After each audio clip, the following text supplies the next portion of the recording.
Hello and welcome to your go-to Detroit Pistons podcast, the Pistons Pulse, co-hosted by me, Bryce Simon of Motor City Hoops, a former D1 hooper and current teacher, husband, and father of 3 amazing kids. And I'm Omari Sankofa II, Pistons beat writer for the Detroit Free Press. And of course, we're always blessed to be joined by our producer, Wes Davenport. If you are not checking out Wes on the Detroit Bad Boys YouTube channel with Blake Silverman on the pin down, you absolutely should. I always say it. There's a lot of great Pistons content out there. Plenty for you guys to consume, especially when this team has a winning record, right? Like, it's fun right now. Consume the content, especially Detroit Bad Boys. Make sure you are subscribed to Omari Sankofa at the Detroit Free Press. Little shout out here for myself, the Motor City Hoops Substack. Would love for you guys to subscribe. It's free. I've added some new content over there, some video aspect from my guy, Harry Mraz of the Order of the Blazing Horse. But none of that's actually important because today we are joined by the GOAT, the man. Listen, don't tell anybody. I'll whisper it. Our favorite guest on the Pistons Pulse, Laz Jackson. What is going on, Laz?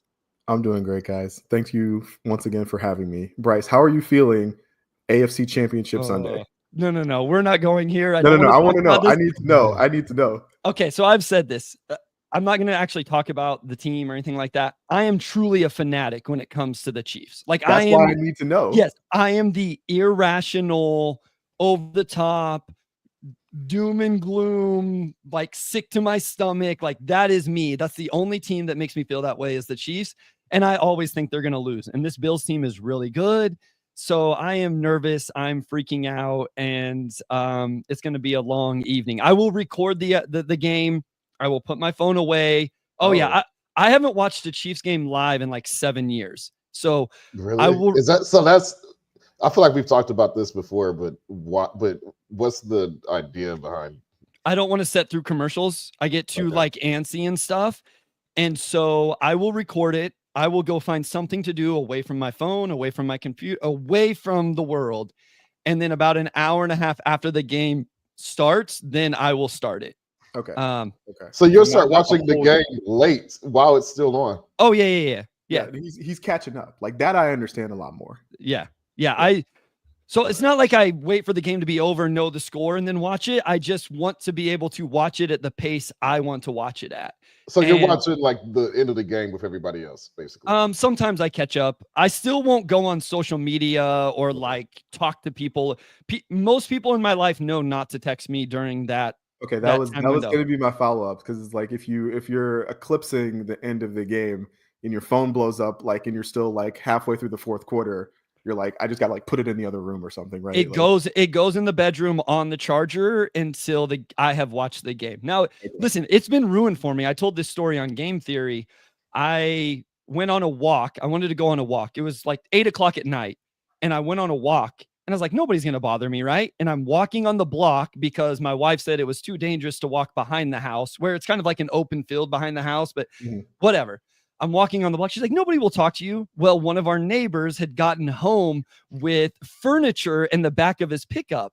And you can't just let your neighbor unload furniture from the back of his pickup without asking him if he needs help, right? Like, that's the nice neighbor thing to do. So I stop and I ask if he needs help, and he's a Broncos fan. And that was the blocked field goal game. People may not know this, but the Chiefs beat the Broncos early in the year on a blocked field goal. And he's like, you're explicit Chiefs, whatever, blah, blah, blah. And I'm like, oh no, what happened? And so it ruined it for me. Anyway. That's a lot of, like, one, I respect your commitment to this plan for 7 years, because that's really stressful. But this plan, like, requires a lot of good luck, like you have to hope that nothing happens that requires your attention for that entire time. Yeah, the kid, and sometimes you may get the game spoiled, so you just live with that. So that's just, I feel like you're living with fear either way. No. Either you're dealing with the anxiety of the commercial, or you're like, this is gonna sound really bad. Gosh dang it. So Derek says it here. We love you, Bryce, but I think everything is so tired of the Chiefs winning every year. The Chiefs haven't lost that much in the last 7 years, so it's fine. It's worked out, Omari. Yeah, we don't know. Just like this is gonna like, we can't relate. Like, we just won 15. I can relate because I was there with the Chiefs. The regular season is kind of for the Chiefs. Like, That's why you can't relate, because the regular season is that's all we had was the regular season. Most years. I'm just saying, maybe a first round playoff exit. If a regular season game gets ruined, it's kind of whatever right now, because ultimately a Chiefs season is either you win the Super Bowl or you don't. So like today, I will put in a lot. I would never leave the house tonight because this game is monumental. So I will like take all precautions to make sure it doesn't get ruined. I will not go on a walk where it could potentially get ruined. You know what ruined it last year during the Super Bowl? People lit off fireworks. And I had not considered that people would light off fireworks if the Chiefs won. See, this is what I'm getting at. Like, it requires a social contract that everybody cannot sign. You know, I'm fine. I don't care. I do not care. I can't watch it live. I can't do it. Okay, people are tired of the Chiefs and they don't want to hear this. So Bump says, thank you for indulging me. I appreciate it. QT said, oh, no, QT, we'll get to that one later. Oh, there's a good morning from Broasaurus. Lots of Laz Jacksons is the man. Absolutely. You guys are all right. Oh, good morning, evening from Indonesia. We'll talk Miles Turner. We'll get Laz's thoughts a little bit later. So, all right. I wanted to ask you about the Lions real quick, Laz, but I feel like we've already went off. Real quick, your thoughts on the Lions. So I'm not a Lions fan. I divorced the Lions after Calvin Johnson retired. And even through all this success, I felt like returning would be bandwagoning, and I don't really want to bandwagon. So right now I'm kind of like, I'm still team agnostic. The game was not a good game. And I think it might have actually been useful for the Lions to not win 15 games, to win fewer games. So I think people's expectations would be a little bit more in line with like where they were as a defense. But Jaden Daniels is really good. I didn't think Jaden Daniels was going to be that good, especially not like, I remember Pac-12 after dark Jaden Daniels at Arizona State. Like, that dude was like not the guy he currently is. And so it's going to be a long, interesting offseason for the Lions. I hope they for my own sanity, because again, I'm not a fan, but like everybody around me is. And now like people are starting to get my son like Lions stuff for Christmas and stuff. So it's like, okay, like I guess he's going to be a Lions fan. Hadn't really considered that. But I hope they get some like less injury-prone free agents on the defensive side of the ball. That seems like it would be a good priority. Got you. Yeah. Okay. Yeah, the injuries were crazy. Let's take a shout out to a burst of set by Omari last night's game. Next time I'll say hello if I'm in a better mood during the game. Yeah, if you ever see me recognize Orlando in like 7 years. Yeah. So it's gonna be a while. My wife just texted me and said, I love waking up to you yelling about the Chiefs. So for the record here, I want everybody to take note. My wife got to sleep until 9 this morning because I was taking care of everything around the house. So I hope she hears this, that I fulfilled my husband and father duties this morning. We got greetings from Poland. Okay, we got to talk Pistons because I know. Hey, Bryce, where's Poland? Where's Poland? In Europe, not in South America.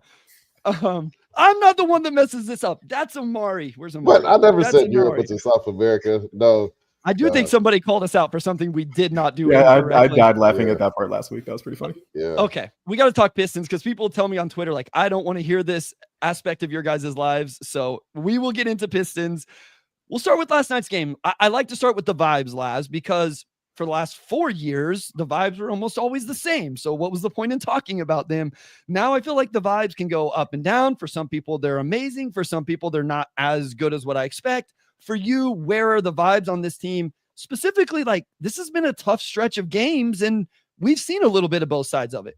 Yeah, I think talking about the Chiefs is actually kind of instructive here because, as you mentioned, like, the expectations for the Chiefs are like, go to the Super Bowl and win, and like everything else like kind of doesn't matter. Correct. And the Pistons are the complete opposite of that, where coming into the season, right, we were debating like, okay, like 25 wins, like 30 wins would be great. And they're already at like 22, 23-ish wins, I think. 23, right? 23 and 22. 23. Yep. Yeah. They won I'm sorry to cut you off. I just realized they've tied their highest win total, I believe, since we started covering the team. Yes. This is me and you came in the same year. Obviously, you in a much more important role. They've already tied the most amount of wins we've watched this team get in a season at 23. Yeah, I just realized that. Sorry, Lance, go ahead. No, you're good. But so like for me, the vibes are high, and barring like a 15-game losing streak, which like I hope doesn't happen. Like the vibes I think will remain high.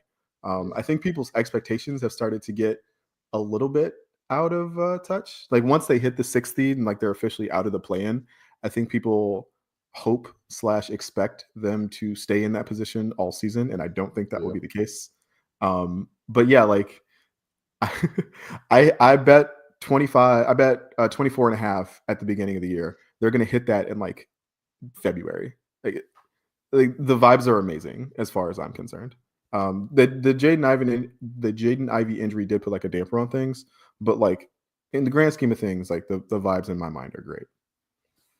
I feel like if they have Ivy through this entire stretch, which still since December 21st, they are, what is it now? Like 11-16 or something, like 11-5 or something like that. Like, you know, like they've still been one of the top teams.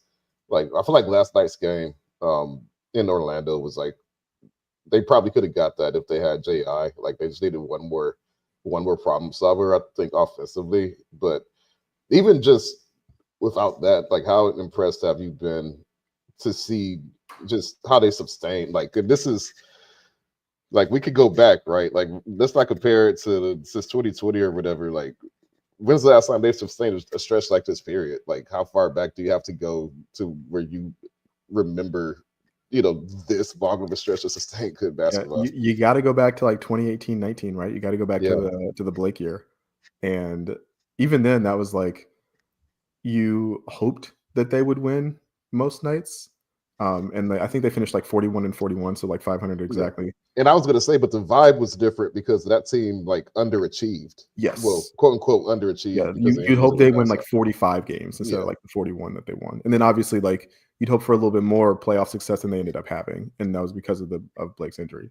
Yeah. This year, like if Cade stays healthy, I think like they'll probably make a play-in game. What level? I'm not totally sure. But you would think that the way that they've played so far over the last like month and a half, like you mentioned, Omari, has led me to believe that like no matter what, they'd be competitive in a series of play-in games. I think that experience would be really good for them.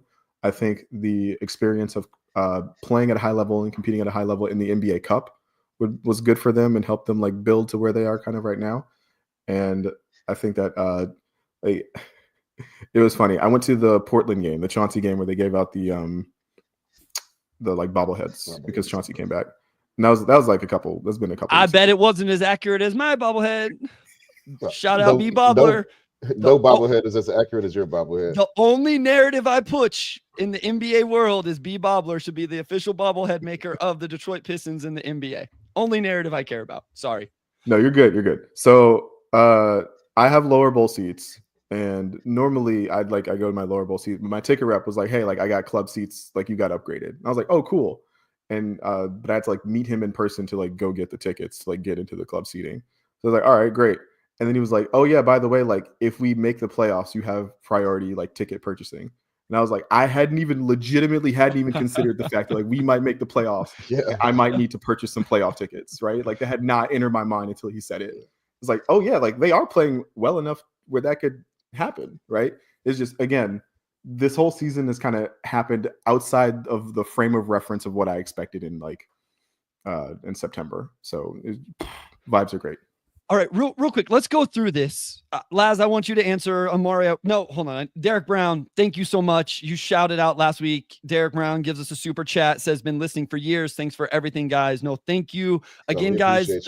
Shout out to Derek, Yeah, the super chat is open. If you guys want to, put those in there, we'll kind of prioritize those, but we're still going to get to all your questions. And Derek, you have some other questions we will get to as well, but thank you so much. Always want to shout out RB Nesbitt because he was the first one that locked that in. So I'm gonna go through the teams in the East and you just straight up tell me, are the Pistons better than that team? The Cleveland Cavaliers? No. Omari, you have to play also. Oh, no. So I was like, man, this coffee's good. Sorry. Go ahead. The Boston Celtics? No, even though they've been playing really poorly lately. They have. No, Omar? I think Boston's just dealing with the post-championship hangover. Like they're bored. Like we'll see them lock in with like a 12-game winning streak in late March or something. But the Knicks. No. The Knicks. No. They've beaten them a couple times, but no. They just beat them twice in Madison Square Garden. Okay, who is going to win more regular season? Like, who is the better team to win regular season game? I'm trying to get to the standings thing here. No, yeah, the Knicks. The Milwaukee Bucks. No. They have Giannis. They have an MVP. Okay, so this is where I think it gets interesting. The Indiana Pacers. No, they've beaten them. They've beaten them twice. Or the Pacers have beaten the Pistons twice. The Pistons have beaten the Pacers once, I think. And it seems like, in particular, the Miles Turner of it all is a really bad. Any stretch big is a really bad matchup for the Pistons.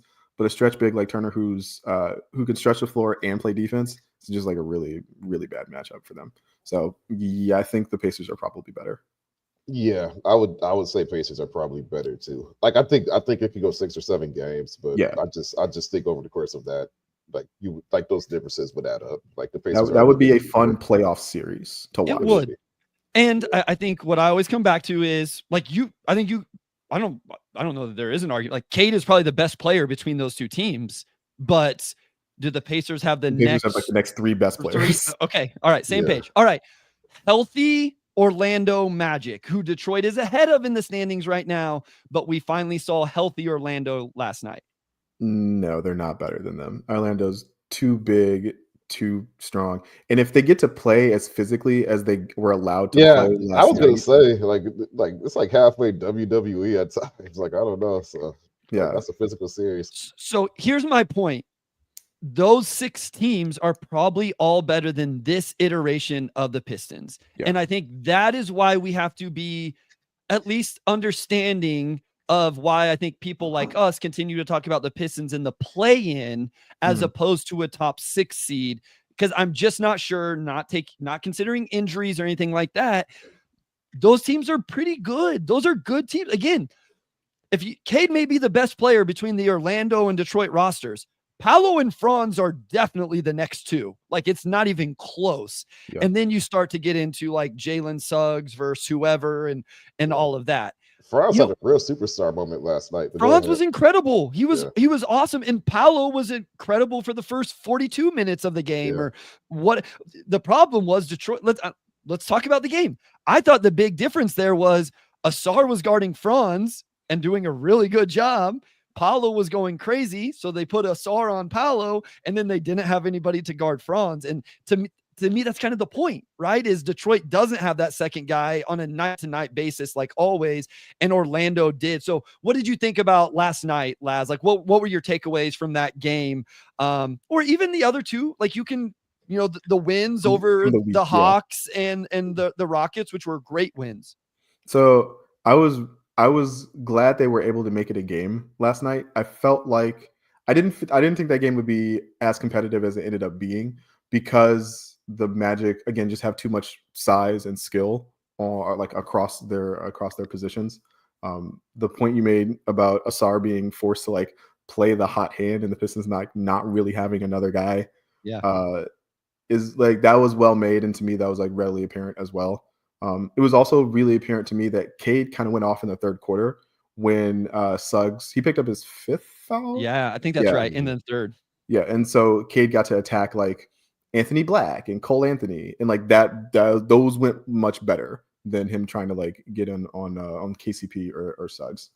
And I think that if the Pistons had another primary ball handler, right? I know I'm not, this is not an original thought. I'm not the first person to say this. But if they had somebody else who could kind of keep that offense afloat in non-Cade minutes, like I would feel a lot better about this team. Far too often, I really feel like when Cade leaves the floor, the plan becomes like, all right, we need Malik Beasley to hit like 3 threes in 5 minutes, right? And it's like sometimes that's a great plan because sometimes it works. Sometimes less great plan, right? And Sasser has played okay, but I think this has been tough. Is the difference between what Sasser gave them as a like nominal point guard and what like Ivy gave them as a nominal point guard is really apparent in my mind. Let's go to a break, Omari. When we come back, I think it's probably best to just stay on this point and figure out what the answers could be to what Laz brought up. So when we come back, let's talk about this secondary creation, whether it's somebody else on the roster, whether there's schematics, or it can probably start to push us into the trade deadline conversation as well. We'll get into that right after this. All right, we're back with segment 2, and we're going to stick on this topic. Just the Pistons very clearly beating that second creator. I mentioned earlier, like last night was one of a few games since J.I. went down where I think the Pacers was another game where I felt that way, where it's just like they just need a second guy who could, attack off of K being harassed, right? Like J.I. is the only guy on the team who could really fulfill that role with consistency. Because obviously a lot of Malik Beasley and THA's ability to get off is Cade, right? So I guess where are you at last? Like, to what extent, do you think J.I.'s injury has hurt them? And how do you solve that? Like, is that just a trade deadline thing you turn to, or what do you do? So J.I.'s injury has definitely hurt them, like in that way and in other ways, right? Like he was shooting 40% from three, right? Like that's not something I think you can just like wipe past. I do wonder, because like, I personally would think that if has the plan changed, right? Again, we talked about expectations coming in. It's like, all right, we're going to compete. We're going to, see what these young guys got. It's like, oh, these young guys have way more than we thought they did. Do we need to go get something at the trade deadline to have a successful season? Or has Cade proving he's an all-star, like potential all-NBA level player, kind of given us all the answers we needed? And so we don't need to surrender any assets. We can eat some bad contracts or whatever, get some more assets in and just kind of like ride it out and see how the magical season ends, as opposed to being like, okay, no, we need to step on the gas a little bit. I mean, I have some names like of guys that I think would be good for them to get, but it's all about, what are you willing to give up? And after the J.I. injury, there aren't a lot of pieces on the roster I'm comfortable like surrendering in trade, right? I want to start with the roster first, Laz. Do you think there is an answer on the roster, or is there something? Because I continue to put in my game notes that I would love to see a SAR playing in the non-Cade minutes, because I don't know if he's ready or not. Like, I actually have questions because sometimes the handle is loose, sometimes the passing is off target, like all of that. But if you're going to go without a secondary creator on the roster, because I don't consider that to be Marcus Sasser's game necessarily, I would rather see a SAR go ahead and try to do it. Like, if they're going to be in this realm, why not use this as an opportunity to see if he can create and drive offense in some way? Do you agree with that at all? Do you think there's a different option? Maybe you disagree and you do think Sasser can drive offense in that way, or is it just like set actions? What are is there an answer on the roster that even you'd want to see them try? No, I agree with you that I would like to see them try a SAR. I don't think it would go amazing, but I think that, again, like the purpose of this season was supposed to be these guys trying to figure this out, right? Yeah, sure. And in the long term, you need to know if he can do this or not. And so you need to give him the reps. You need to let him see if he can do it or not. I don't want to see him. I don't want to see him too much in non-Cade minutes, because then the stagger gets weird. Sure. Yeah. right? Yeah. That's a good point. Fair point. You're coming into like, okay, are we playing the second half of the second quarter like without a SAR? And like, that's not a place I really want to be. Yeah. So I think the current rotation makes it a little wonky, but we saw what a like THJ Malik backcourt like looked like defensively, and it was not sustainable and like not something I'm really interested in repeating. And so it's like, okay, so we do kind of need a SAR in the starting lineup. And so it becomes a question of like, how do you mess with the rotations in a way that like you can make that possible? I think that the other answer is Ron, right? Sure. If this were like late February, early March, I would be like, yeah, man, let Ron run like 20 pick and rolls a game and like let's just see what happens. It's not that time yet. But I would be curious. Ron has looked really confident offensively lately. He's shot 35% from three over his last 15 games. The shot looks quicker and like a little bit more decisive to my eye. And so like in those bench minutes, like I would like to see him given the opportunity to do a little bit more. It's not going to go well. Just like it's not going to go well, but like that would be something I'd be curious to see more of. Yeah. I mean, especially if you got a tape, just like a guy that initiates offense, Omari, like, would you be interested in that? Like, and this can start leading us into who are the names that they could go acquire to even just run the show on the offensive end? And then you're using Ron and off-ball actions that aren't just to catch and shoot like what Beasley and THJ do, but get downhill, pressure the defense, put him in situations to make decisions to see if he can do it or not. Like, give him those live reps.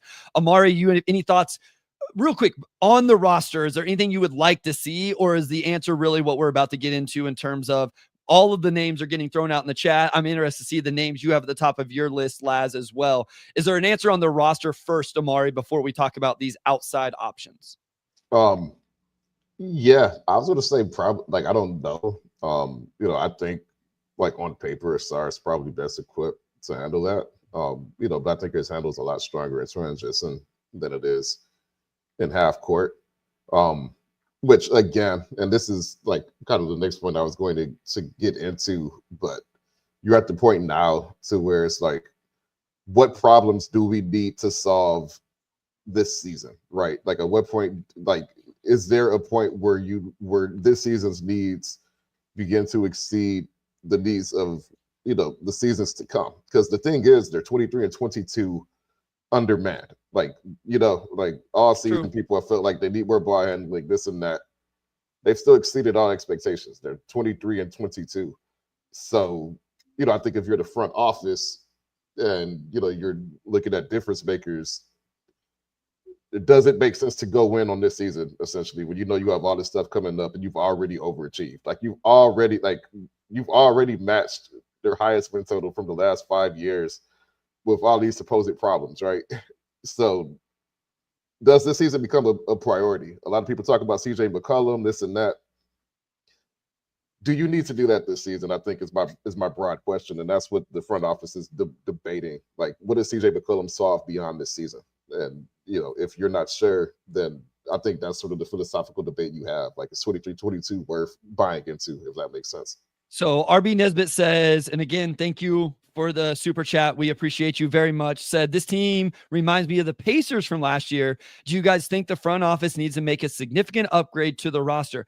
I think this is the heart of the conversation, Laz, in terms of, do you think they're really ready to go? Like, if you upgraded, are they really competing in a series? Are they pushing to the 5 seed and then they get an opportunity to win a playoff series? Or do we truly think, even if you brought in a CJ McCollum, you're capping out in play-in and that's it? Like, I think that's where the conversation becomes interesting. And to Omari's point, then what does that move mean for future? I have my thoughts on that with CJ, but I don't even want to go to CJ necessarily. I want to go with the top of your list. You did the work. You have the notes. You showed us. Who's the name at the top of your list that you want to start off this conversation with? So the guy I want to start with is Kobe White for 2 reasons. Interesting. One, I don't think the Bulls are interested in being super duper competitive. And so I think can we pray, Laz, that they have finally decided that they need to take this path? It was like, well, they're 10th or 9th now. So it's like, maybe they're like 7 games under 500. It's unreal. Yeah. Like, they're like 17 and 24. The Sixers, who don't have anybody on their team, are half a game back when I looked this morning or something like that. Sorry, I feel like the Bulls' plan has just been vibes. There's nothing else going on except bad vibes. Yeah, but they're just vibing. Like, they're just like, like there's a 2 out of 3 chance every night that we might lose, but we're just gonna keep writing this out. Yeah, okay, Kobe White. Let's live in the world where the Bulls actually do what they're supposed to do, and Kobe White's available. Yeah, I like Kobe because he makes $12 million this year and $12 million next year, so it's not a huge roster imposition. Because the contract is so small, you don't need to you're not trying to aggregate THJ and Tobias to get some I don't know how you get to CJ's number, right? CJ's 35 million. I have no idea how you get to that number. It was that to me, and you can play him off the bench, you can play him in the starting lineup. He's flexible, he's versatile. And crucially, the thing I'm a little worried about is if they trade for one of these guys, Ivy's going to come back eventually. Yeah. And then all of a sudden you have not too many ball handlers, but too many defensive deficient, sort of secondary ball handlers. It's like you might be better suited filling out the roster other ways, right? Yeah, Kobe's interesting because he can get a bucket, and that is something the team would need. I feel like he probably fits into that like secondary, like or second unit role, like third guard, that type of stuff. So yeah, I wasn't expecting that one either, but that Bulls team is interesting because I'm like, if I'm them, I'm not selling on Levine I'm not selling on Levine. I am like taking in assets for Zach Levine right now. Yeah. And then I've seen all of a sudden, like they're a Bradley Beal team somehow. And it's like, and they just made a move for Josh Giddey. And it's like, what are they doing in the backcourt? Yeah. The other name I like there is Io. Like, I don't know what they're doing with him. But he's another guy that I like for that team. So in the Io phylum, I guess another guy on my list was Keon Ellis. Like I was hoping the Kings were going to keep losing and keep not playing Keon Ellis. And it's like, okay, like Keon Ellis is free, right? But that's a guy who 3-and-D guard, right? Like not really another that doesn't really fix your ball handling and playmaking issues, but I think that's a guy who, if you like replaced him with Asar in the starting lineup, like all of a sudden now you can give Asar more reps as a ball handler guy, like in the second unit, and you're not getting, killed defensively in the starting lineup. So like that was another guy on the list. So I like the Io idea, even if I also don't think of him as like a primary guy. Yeah, no, I don't think he does the ball handling stuff as much either. It's just like a guy. I mean, the names that solve, let me just ask you guys this. Lonzo, let's start it with CJ. People brought up in the chat, like CJ is simple in terms of THJ and tech, where that is simple money-wise. Yeah. The one thing I want to reinforce here is you are now giving up 2 rotation players for one rotation player. Yeah. And yes, CJ is an upgrade over Tim Hardaway Jr. I don't think there are any questions about that, but just listen, I'm not the highest Fontecchio guy right now, and I was 6 months ago, but there is certain size he provides on the wing forward position. Just something to consider if you're moving 2 contracts. Your thoughts on CJ, Laz? My quick is, I think he makes a lot of sense for this year. I think they're going to operate as an over-the-cap team this offseason anyway, so I don't think that the money ends up mattering. And then he's an expiring deal next year who I would like to think he would be comfortable moving to the bench next year. Now, that's a lot of assumptions and ifs, but I do think I would be comfortable with that. I would not move real assets for him, though. Where are you at on CJ McCollum? Yeah, I like CJ as a player. I've kind of always liked CJ as a player. I don't think trading for CJ gets you to like winning a playoff series or like getting or like locking down the 6th seed and like playing a real playoff series, right? And so because I don't think of him as a difference maker in that way, I probably just wouldn't do that to keep things a little bit simpler. But I like CJ a lot as a player. I'd be interested in CJ when he becomes a free agent 2 years from now. Yeah. He has the rest of he has one more year after that. 1 more year after this one. So it's a short contract. It's not bad. Yeah. And like that New Orleans situation is one where I think guys might start looking better after they get out of that situation. What do you think, Omari? Yeah, Omari, what are your thoughts on CJ? Yeah, just getting to like where does that put them as like a playoff team, right? Like I don't think that makes you a second round team necessarily. I think that solves some issues on the court, but I think this team has already proven to have a pretty high floor. So that's kind of what I go back to where it's like, okay, well, I'd like to trade for CJ just to make Cade's life easier for these last 35 games, and maybe we win, and then maybe we can win a couple extra playoff games, but that's not going to turn you into a championship contender. And that's basically it. Like, this is not a championship move. That's purely a, he helps this season. And then maybe if you believe that just from an asset standpoint, like that could really help you this offseason, or you even like the idea of bringing him into next season. Now, that's a little bit different. And I guess it really just comes down to like what it would take to get him, right?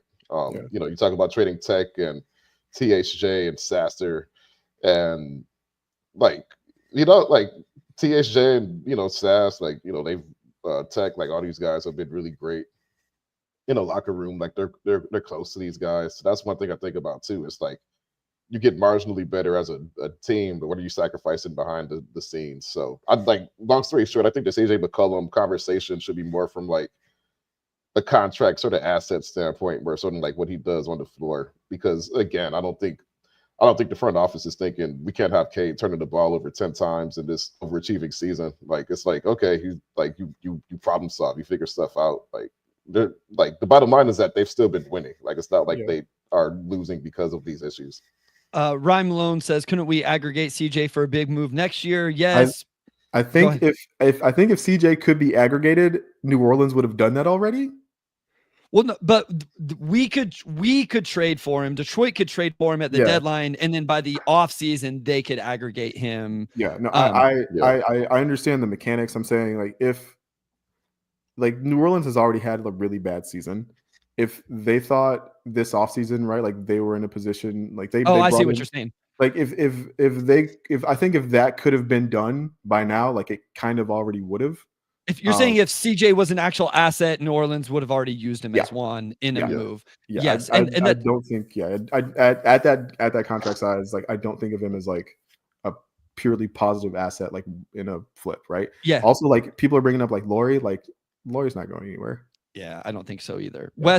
Wes says the same thing. If you get CJ in a salary dump, are you sure he's not? I think what CJ would be is salary matching, right? Like that's the thing. And you would have CJ's number, you would have Tobias's number, and those are expiring deals that make more sense. Yeah, I guess CJ is like a super clean flip for Zach LaVine, right? Yeah. So or like Devin, right? If Devin Booker becomes available all of a sudden, and if Phoenix wants, no, I'm good. That's a much bigger conversation. No, but listen, but you know what I mean? Like, yes. if the Suns will not, but if they decided to blow it up, you would have the money between Tobias and CJ on expiring, which would be attractive to teams, and then you would have to include the picks and the young guys and all of that, right? Like that's the super move that's a couple years away. I think we probably all agree with that. I think what this comes down to is, let me just ask this then, Laz. Are you comfortable? I think we all think they're at least going to make the play-in. Are you cool if they go to I think what I don't mean to speak to people. I think what their worry is they get to a play-in game and then they're just completely unable to be competitive in said play-in game because they don't have this player. And then there's no data collection in that, or they miss out on an opportunity of winning the play-in, getting into a first round series against the Celtics or the Cavs or whatever, and they just get swept 4-0 by an average of 18.5 points. Are you worried about that? Would that bother you if that happened? Because because that'd be a great resolution to the season. Again, like given the expectations they had coming in, right? If I told you in October, like, hey, they're gonna get swept by the Celtics in the playoffs, you'd be like, they made the playoffs? and like that. So like, no, I don't think they need to like swing for the fences. I don't think they really need to be in like, let's make the playoffs mode. I think the players like absolutely like want to win every single game, and I don't want to like dissuade them of that. Like I wouldn't start tanking. Like the first round pick is gone. Like in my mind, like I think this is the year they finally like surrender. You know what's funny? I was doing a mock draft and I was trying to get Rasheer Fleming to the Pistons, and I just kept waiting and waiting and waiting, and then I was like, oh my God, like I'm not going to be able to do this because they don't have a first round pick. This is what just happened, Omari. No first round. We're not going to get to talk NBA drafts. Yeah, that would honestly, I'd be cool with that. You know, like I've done a lot of draft stuff over the years. Like that, I know you're the draft guy, but that would also free you to like just do it from like a purely national standpoint. You know, so Omari's like, all right, like 2 days in Vegas instead of 3, like perfect, amazing. Guys to really cover at Summer League. Mr. Ray, listen, I know we've disagreed on this, and I want to make it clear. I respect your opinion 100%. Zero data collection just because we didn't have one secondary creator. Where I would disagree, here's where I feel. Laz, I want to get your thoughts on this and we'll go to break. I think we're getting data collection every game because every one of these, and I realize the play-in is different and the playoffs are different, but think about what we've got to analyze over the last 4 games against these teams that are trying to win at full health, jockeying for playoff position. We're learning stuff right now. Listen, guys, I know what I need to know about Cade Cunningham. Like, I'm pretty well good in terms of I know what he needs to improve on. I know what he needs to be successful, all of that stuff. I'm learning more every game about Jalen Duren. Like, I feel pretty good about where he's at and what he needs to get better at. I didn't feel that way coming into the season. So I guess my point is, and we get interested to hear your thoughts. I think they're getting competitive regular season games, and they're only going to get more competitive, where I'm okay if it ends up being 1 or 2 and done in the play-in, and that's enough data for me to then make some decisions going into the offseason. Yeah, you made this point last week, Bryce, that like teams no longer sit all their guys against the Pistons because they treat the Pistons as a serious competitive team that they need to compete against in order to be able to win. And I think as long as that continues, like we are getting the information we need from the rest of the season, right? Like, yes, I do not love the Cade 10 turnover games, of which there were 2 this week. He's averaging 5 turnovers a game since Ivy's injury. It felt like he was averaging like 7 a game at one point, but like that number had come down. Like now it's climbing back up. So I don't love that. And it is pretty clear that like the offense is sludgy, like when he goes to the bench. Yeah. That's a good word, sludgy. They got to manufacture stuff. It's like everybody can see that. But because like, I don't know, it didn't take us 15 games to figure that out. Right. Like especially when Ivy went down, it's like, okay, like we knew this was going to be an issue.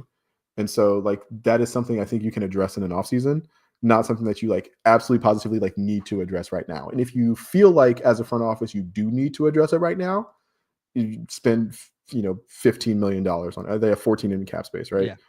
You spend $14 million on it, not $35 million on it. All right, let's go to break. Omari, I want to stay with this because then I want to have the $14 million conversation. We've been having the $35 million conversation. I want to see your guys' thoughts on some names that maybe thread that needle a little bit more, don't require a ton of assets, and maybe fit into that $14 million bucket. We'll get into that right after this. All right, let's go to segment 3, and we're going to stay on the trade topic here. So, quick plug: I did a story today for the Free Press, 3 blockbuster trades that would net the Pistons future assets. So, check that out. Keep in mind going in that it's an asset-based trade from the Pistons standpoint. They're not the ones getting Zach LaVine or Jimmy Butler, but they're getting players and or picks in return to help facilitate those trades, which is why we're exactly on topic, right? It's because that $14 million in cap space, the Pistons are in a unique position where they're the only team with cap space, and because of the new CBA, teams will essentially be required to give up some sort of rotation player and or pick to make these trades happen. Like it just has to happen. So with that in mind, do you trade for CJ McCollum or Brandon Ingram, or do you strictly prioritize capitalizing on being the only team with cap space, knowing that after this season you will not have that luxury again? That's kind of what I was getting at earlier, but I think relative to future years, I think them having cap space this year is really sort of the critical thing that they need to keep in mind when they make any moves. Real quick, lads, I want to couple things. One, the Pistons do have the most cap space. There are teams out there that have the non-tax MLE and they can use those as trade exceptions. So, and that's like 12-8 or something. So you're right, Omari. Like what they did with Paul Reed made them the most attractive because they have more than anybody else. But there are other teams that if somebody's just moving, like Pat Connaughton's a name, like if somebody's just looking to move like 9 or 10 million, Pat's on the list. So, and Pat is another CBA name because what the Bucks need to do is they need to move Pat Connaughton to get below the second apron. So then they can aggregate players and all of the stuff that's very confusing. And this was not an original thought by me. I've just heard other people say it enough that I can regurgitate it. So Laz, is it truly the Pat Connaughton future assets? I love the thread the needle. And when I say thread the needle, I'm talking like the Lonzo Ball move, or, somebody brings up Bobby, like a guy that can actually be in the rotation and fix things. Portis, not as much exactly what we're talking about. Where are you at? Like, are you just future assets, or are you like the thread the needle? The guy can actually be in the rotation also. I think thread the needle it'd probably go like thread the needle, future assets, like blockbuster. Okay. In a stack rank. And like in my mind, like the Kobe White or like the Bobby Portis, who is a name that I have also seen, would be good, like thread the needle, like useful rotation NBA players, but like not breaking the bank and not guys that like feel like you feel like you have to immediately insert in the starting lineup and like mess up the vibes or whatever. Like a Bobby Portis, Isaiah Stewart like front court would be like fun to watch on some nights. Like absolutely, yes, Listen, Mr. Ray. Mr. Ray That says would have been fun in Orlando last night, right? crazy eyes, Bobby. I love Bobby Portis, man. Like I've realized I'm a Bobby Portis supporter. Mm-hmm. Yo, nobody is messing with this team. Nobody is scrapping with Bobby Portis, Isaiah Stewart, and Ron Holland. Like, get out of here. Like, nobody's coming in and trying to punk. That's the thing. So you can only have so many firecrackers, and the Pistons have 2. Nah. Like, can you go all the way in with 3? Yes, you can, because Stu's Yes. here's the thing. Listen, I love Isaiah Stewart, and I took a lot of crap for saying Isaiah Stewart was a good player for a couple years, and now everybody loves him all of a sudden. But that man has to stop fouling in egregious situations that get him off the court. It's my biggest beef with him right now. So he needs to learn like a little bit of subtlety, right? I wish I would have. When he gives like the two-handed back push shove, yeah, it's like, come on, like I understand why people are mad at you, man. Like I get it. Like Stu, I'm not even watching you, and I still saw it out of the corner of my eye. Like you just like wait a few possessions before you get back at him. We all just watched you scuffle in front of the bench. You can't immediately go to the next possession and shove him to the ground. Like just a little bit of subtlety. I wish I would have done the beef on purpose, Omari. I did not. Like I shout out B Bobbler, Mr. A. I love it. Have to order a Bobby Portis bobblehead. Yeah, you just take a picture of him and then send it in to B Bobbler, and they make the most accurate bobblehead you'll ever see. Okay, keep going. Next on my list was Grayson Allen. Yeah, another thread the needle guy, another rotation guy, kind of as a again, like now I feel a little bit more. It's like we can start Beasley and put Grayson Allen like kind of into that Beasley role, and he can be here for I think his contract is like for the next couple of years. If you're not confident you can retain Beasley, like Grayson Allen can functionally like be a second Beasley like next season.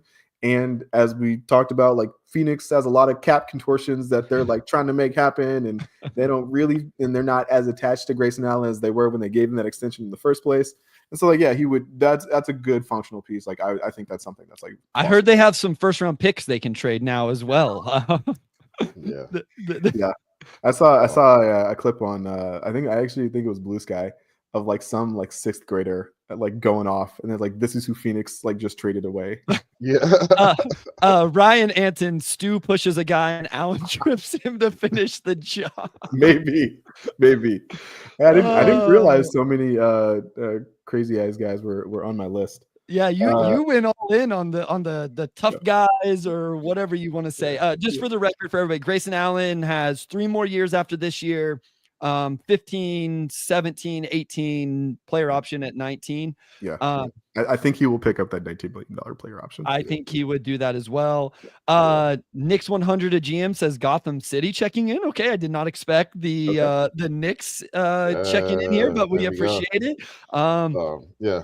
We've talked about Miles Turner. I don't think we need to do that on this episode, Mohammed. I appreciate you bringing up the name.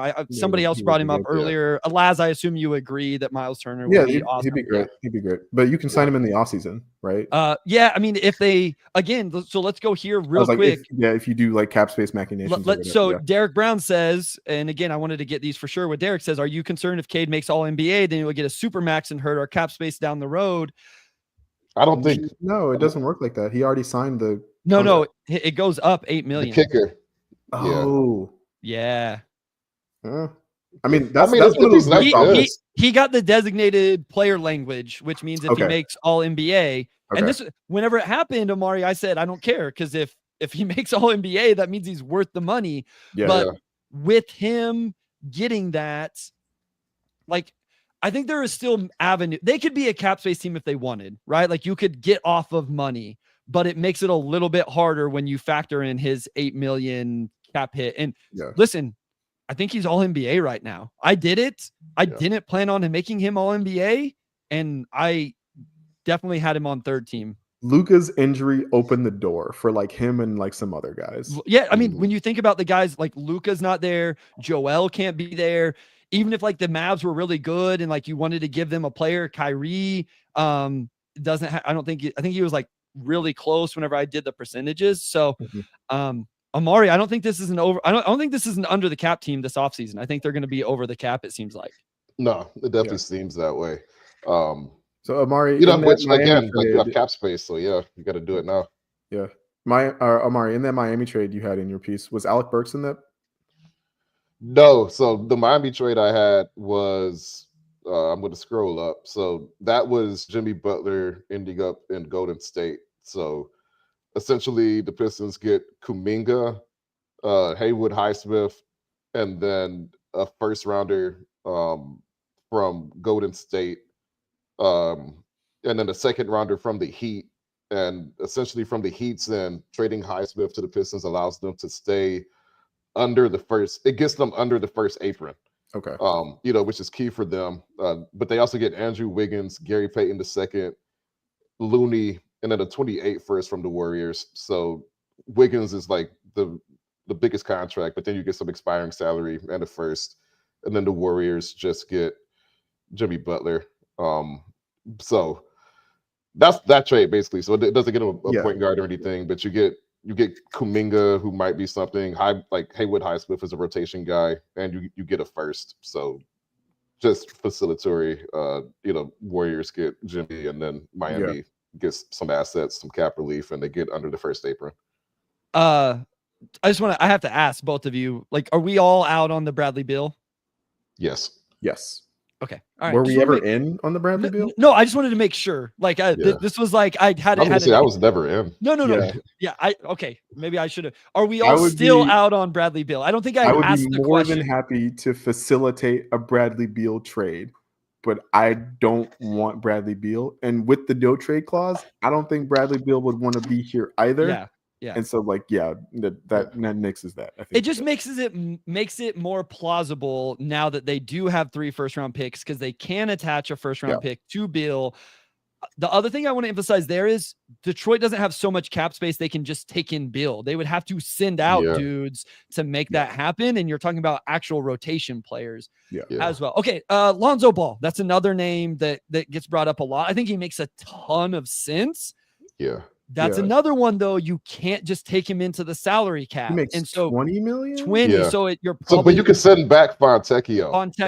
Essentially just do it that way. Yeah, it'd be so you'd have to move out Fontecchio, who, to somebody's point earlier, like, he's not like crazy in the rotation. He does play 18 minutes a night. Mm-hmm. Like he does play every night. It's not insane.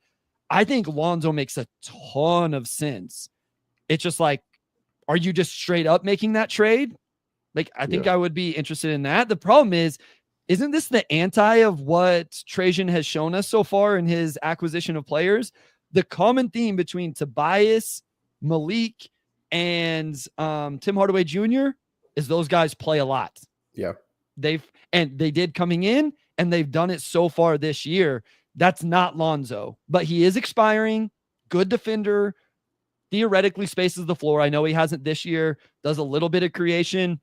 And let's just say this, like, draft picks aside, Fontecchio for Lonzo, is that an upgrade? Is that interesting way of using the cap space? I think that is helpful to the Pistons in a way that, like, I would definitely heavily consider. Like, I'd probably do that if the Bulls were in a position where they felt like they wanted to make that happen. I think I like my Kobe White idea like a little bit better.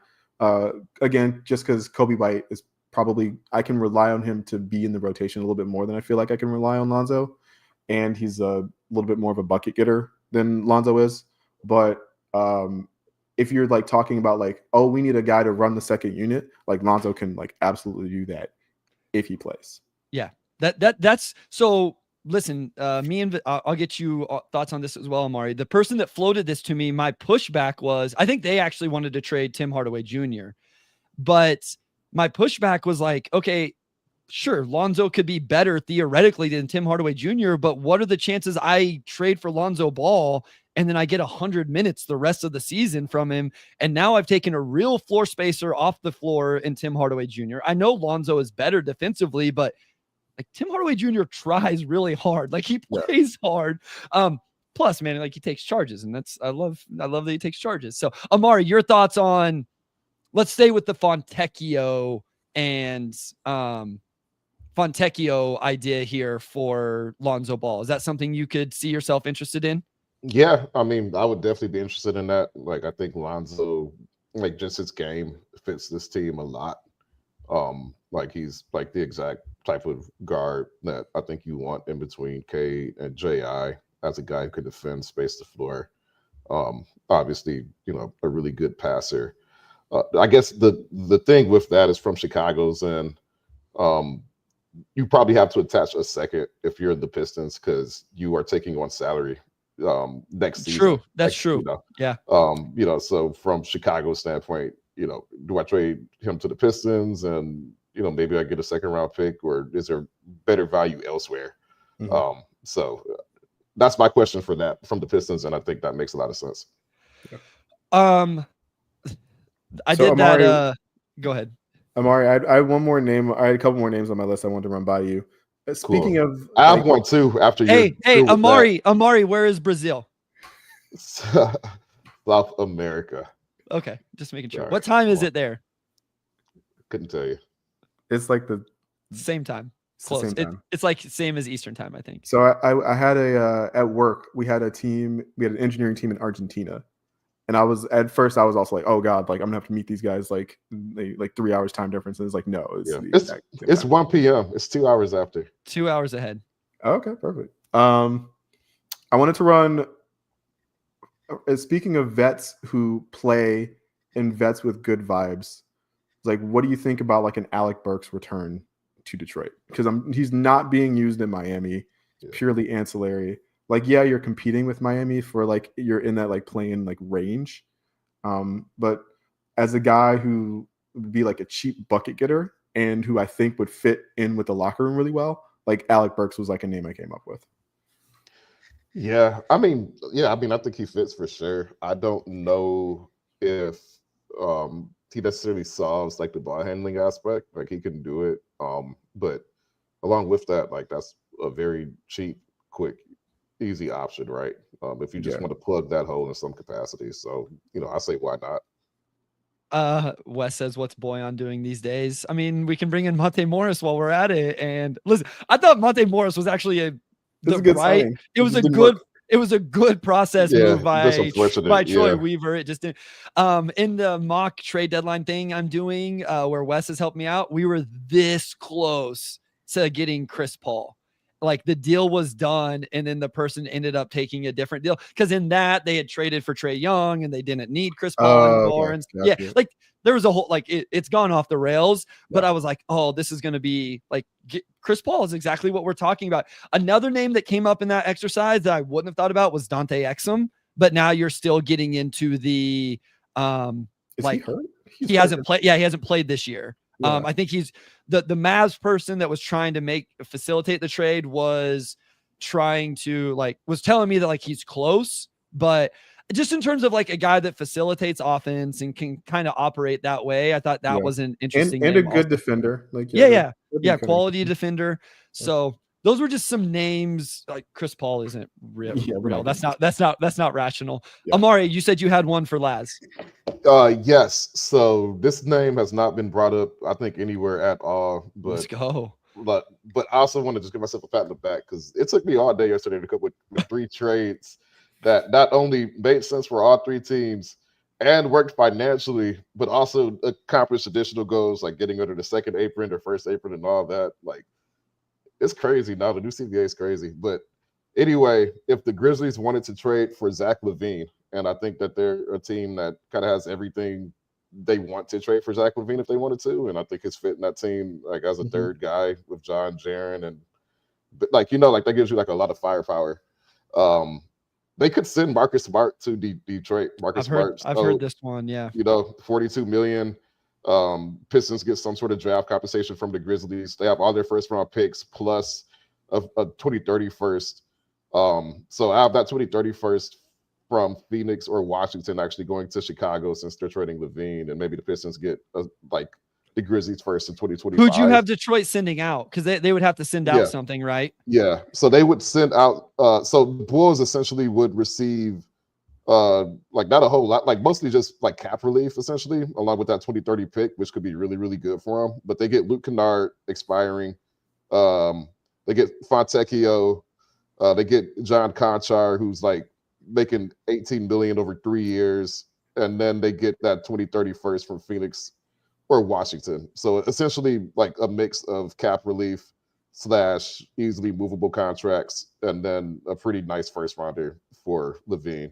And then the Pistons just get Marcus Smart in the first, and then LaVine just goes to the Grizzlies. So Marcus Smart, he probably had his best game of the season against the Pistons when they went down to Memphis in November.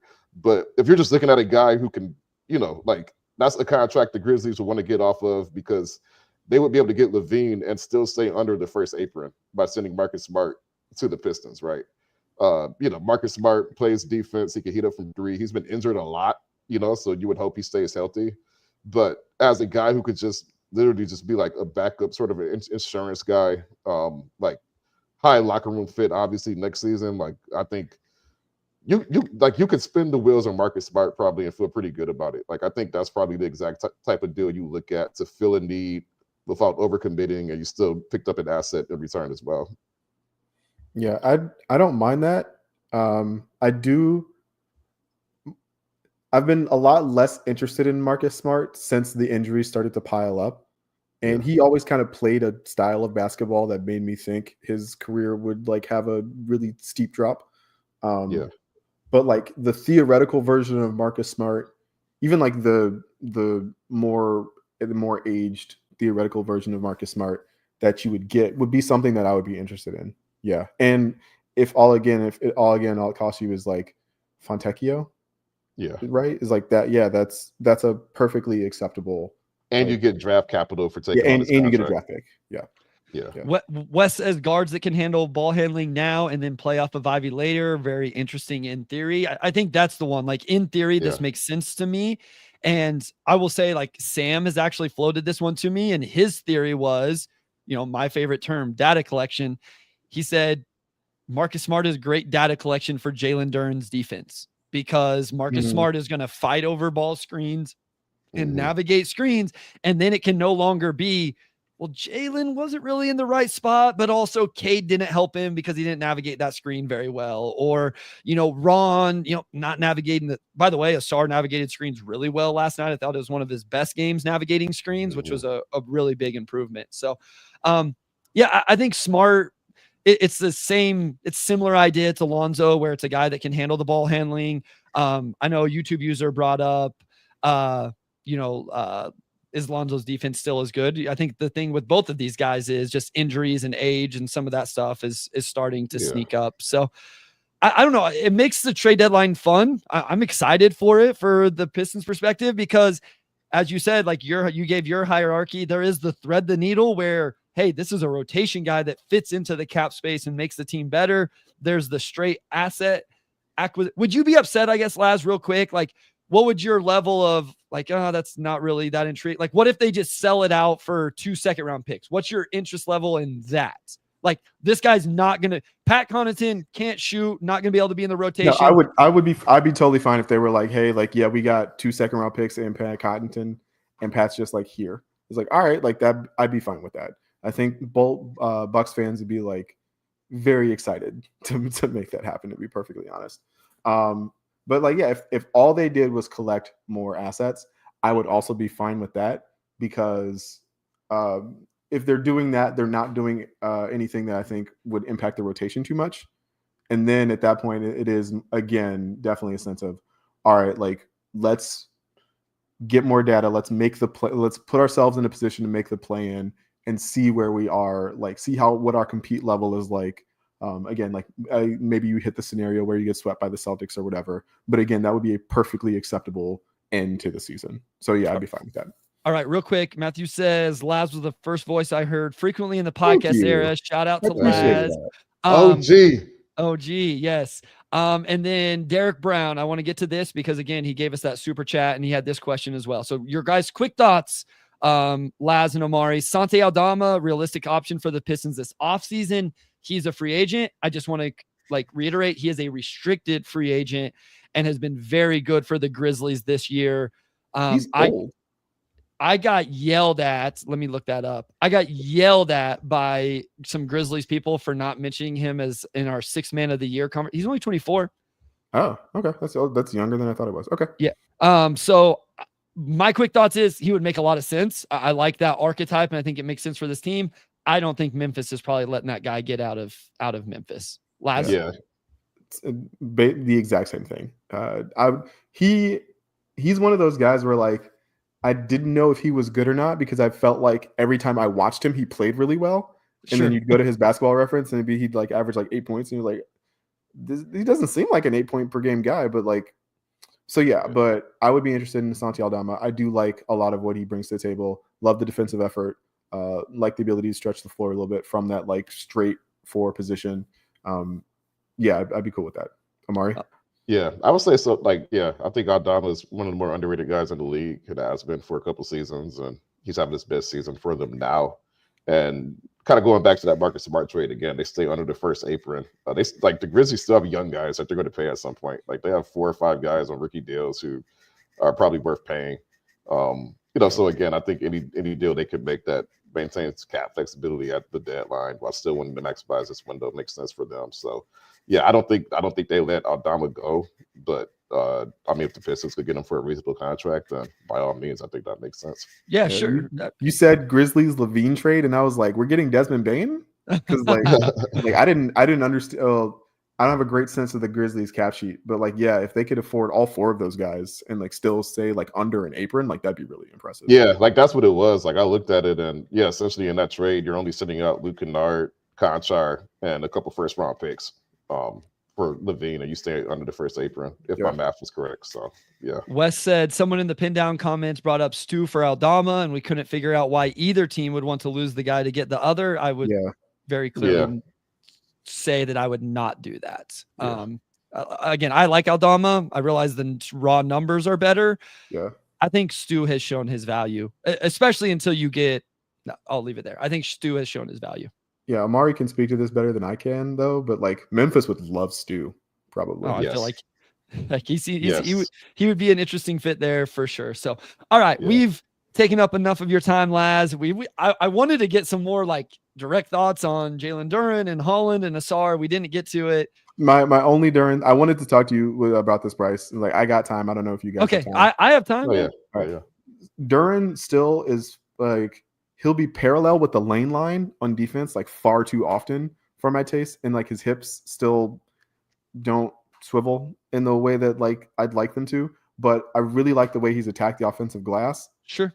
It's like, what kind of contract are you thinking about for Jalen Duren? Because that's where my mind is going, right? Because we're talking about cap sheets and we're talking about cap space next offseason. We're talking about Cade's supermax kicking in. It's like Jalen Duren is very clearly like not going to get a supermax.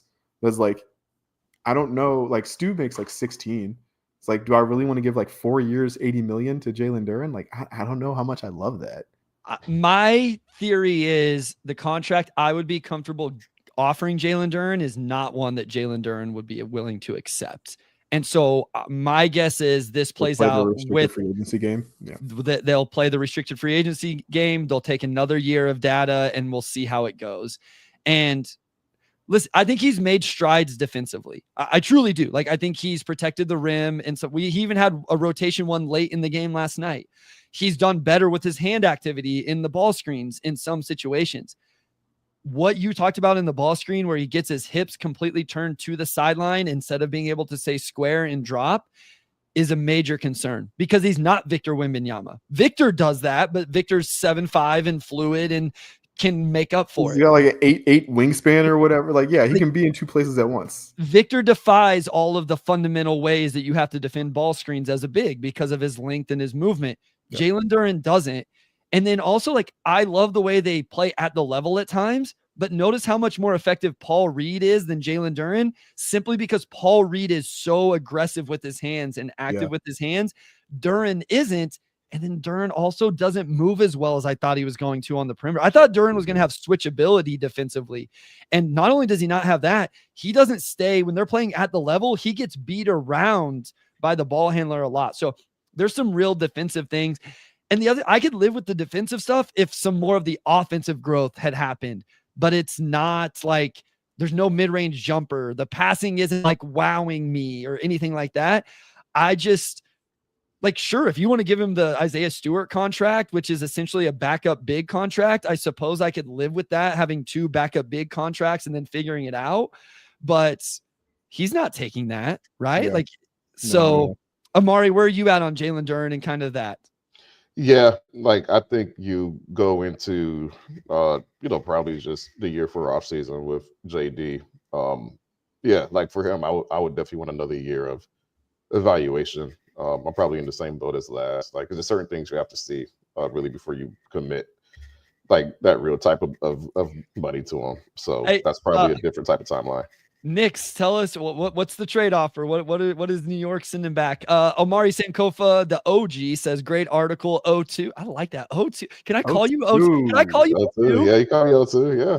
I like that. That's smooth. He said, no cap. Your dad is so cool, man. No cap, no 01 bias. Brilliant. No, you are brilliant. Appreciate you, Dad. Mr. Sankofa. We all know where Omari gets it from. Yeah, Derek Brown says, just go for another hour, guys. Yeah. I wish I could, honestly. Yeah. All right. Yeah. All right. We'll have Laz back on again soon. That's good stuff on Duren, though. That was probably something we needed to talk about real quick. So, all right. Laz, let people know where you're at, what you're doing, what you got going on. Because as we know, the people love your voice. They love your thoughts. They want to keep track of you. So let them know. Yeah, I don't know if you can tell. I have a new background. I've recently moved into a new place. Been very excited about that. Congrats. With things being stable, my hope is that I'll be able to contribute a little bit more at DetroitBadBoys.com, which you should all be following and listening to. I would love to make a pin down appearance. Hint, hint. Wink, wink. Wes, what are we doing? Every now and again. Goodness.